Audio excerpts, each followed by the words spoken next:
मेरठ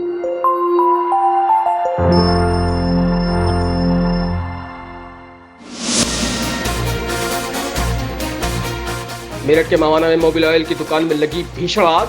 दुकान मालिक का बेटा समेत 3 लोग जिंदा जले। मेरठ देहात के मवाना स्थित सुभाष चौक के पास मोबिल ऑयल की दुकान में शॉर्ट सर्किट के कारण भीषण आग लग गई। आग इतनी भीषण थी कि 3 लोग जिंदा जलकर मर गए। सूचना मिलते ही राज्य मंत्री दिनेश खटीक समेत तमाम अफसर मौके पर पहुंचे और पूरे मामले की जानकारी ली।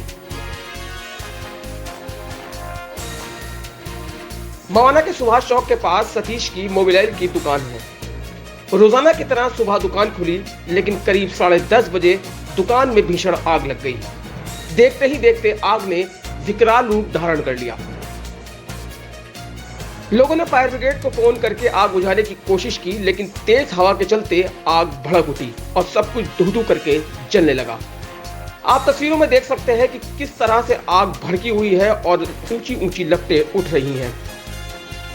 उधर दुकान के काउंटर पर बैठे दुकान स्वामी के बेटे राजा और कल्लू व रोहित बुरी तरह झुलस गए।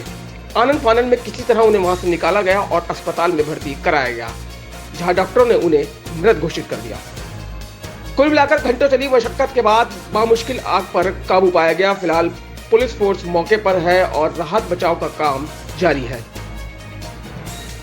इसमें लोगों द्वारा बताया गया यहाँ लुब्रिकेंट मोबिल ऑयल का दुकान था, मगर बाकी सूचना हम लोग इकट्ठा कर रहे हैं। फिलहाल हम पहले बचाव का काम कर रहे हैं, फिर बाकी जो विषय हैं और उसमें गहराई से देखने की आवश्यकता को जरूर देंगे।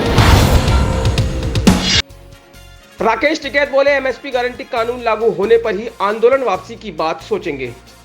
लखनऊ के इको गार्डन में किसानों की महापंचायत का आयोजन किया गया, जिसमें भाजपा के राष्ट्रीय प्रवक्ता राकेश टिकैत मंच पर पहुंचे। राकेश टिकैत ने कहा कि ओवैसी और भाजपा का रिश्ता चाचा भतीजे जैसा है।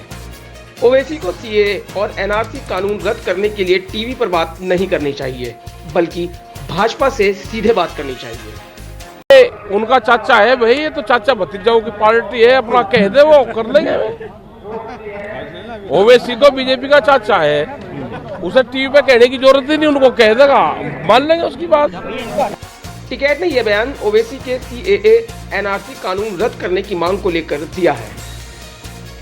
राकेश टिकैत ने यह भी कहा कि कृषि कानूनों की वापसी तो ठीक है, मगर एमएसपी गारंटी कानून लागू होने पर ही आंदोलन वापसी की बात सोची जाएगी। दैनिक हीरा टाइम्स की बोलती खबरों के लिए दानिश खान की रिपोर्ट।